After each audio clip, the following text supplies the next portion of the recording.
ბატონებო, სიტყვა ეძლევა საქართველოს პრეზიდენტს ბატონ მიხეილ ყაველაშვილს.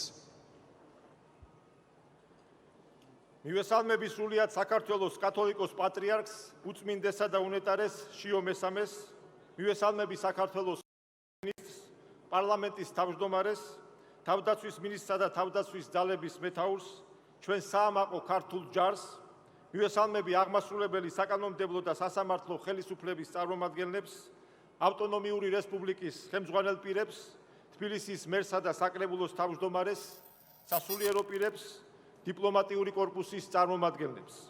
ძვირფასო თანამემამულენო, გილოცავთ ჩვენი ისტორიის უმთავრეს ეროვნულ დღესასწაულს, საქართველოს დამოუკიდებლობის დღეს. განსაკუთრებით გილოცავთ მათ, ვინც დღეს სამშობლოს ერთგულება შეჰფიცეთ და საქართველოს ჯარისკაცის სახელი მოიპოვეთ. ყოველი ერის ისტორიაში არის თარიღები, რომელიც მის რაობასა და მომავალს განსაზღვრავს. ქართველი ერისთვის ასეთი დღე 26 მაისია.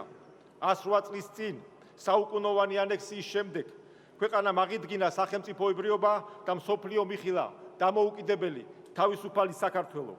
ჩვენმა წინაპრებმა ხმლით, კალმით, ლოცვით და თავდადებული საქმით დღემდე მოიტანეს ქართული სახელმწიფოებრიობის წმინდა იდეა და საუკუნეების განმავლობაში გადატანილი არაერთი განსასწრების მიუხედავად ჩვენ გადავრჩით.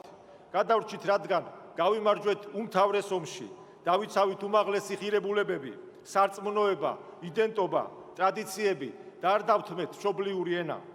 ამ ურთულეს გზაზე ეროვნული იდენტობის, ისტორიული მეხსიერებისა და სულიერების შენარჩუნებაში გარდამტეხი როლი შეასრულა ჩვენმა დედა ეკლესიამ, რომელიც საუკუნეები რუდუნებით ინახავს ქართულ ცნობიერებას და თანამედროვე ქაოტურ სამყაროშიც ჩვენი დიდი იმედია. წელს ქრისტიანობის სახელმწიფო რელიგიად გამოცხადების 1700 წლის იუბილეს აღვნიშნავთ. ეს თარიღი კიდევ ერთხელ შეგვახსენებს, თუ რამდენად განუყოფელია ერთმანეთისგან ჩვენი ისტორია და სარწმუნოება. გვიამაყება ქართული კულტურა საკუთარი ტრადიციების ერთგულებასთან ერთად, სხვის სიწმენის პატივისცემასაც გვასწავლის. საუკუნეების განმავლობაში ჩვენს სიძლიერეს გამოხატავდა სწორედ ის, რომ საქართველო იყო განსხვავებული რელიგიისა და კულტურის მქონე ადამიანების მშვიდობიანი თანაცხოვრების ადგილი.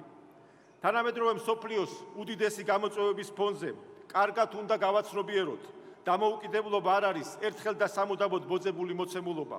დამოუკიდებლობა ყოველდღიურად მოსაპოვებელი და დასაცავი ღირებულებაა, რაც ჩვენგან უდიდეს ძალისხმევას მოითხოვს და განუზომელ პასუხისმგებლობას გვაკისრებს. დამოუკიდებლობის დღე შეგვახსენებს, რომ ვიყოთ უფრო მტკიცენი, ერთსულოვანი და მხოლოდ ჩვენი ქვეყნის ინტერესებიდან გამომდინარე გავსაუბროთ, როგორი იქნება საქართველოს მომავალი. ჩვენ მუდამ უნდა გვახსოვდეს დამოუკიდებლობისთვის მებრძოლი თითოეული გმირი, პატივი მივაგოთ და დავიცვათ და განვამტკიცოთ მათი მონაპოვარი.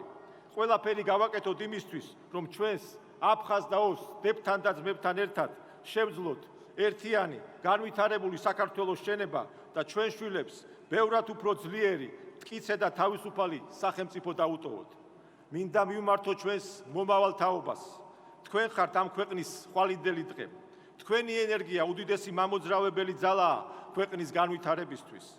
ღმერთი, სამშობლო, ადამიანი, ენა, მამული, სარწმუნოება, ოჯახის სიწმინდე, ეს ის მარადიული ღირებულებებია, რომელმაც ჩვენი არსებობა განსაზღვრა. სწორედ ამ იდეალებზე დაყრდნობით უნდა გახდეთ საუკეთესოები თქვენს მოწოდებაში, რათა ჩვენი სამშობლო უკვდავ იყოს მარადჯამს. კიდევ ერთხელ გილოცავთ 26 მაისს, ღმერთმა დალოცოს საქართველო.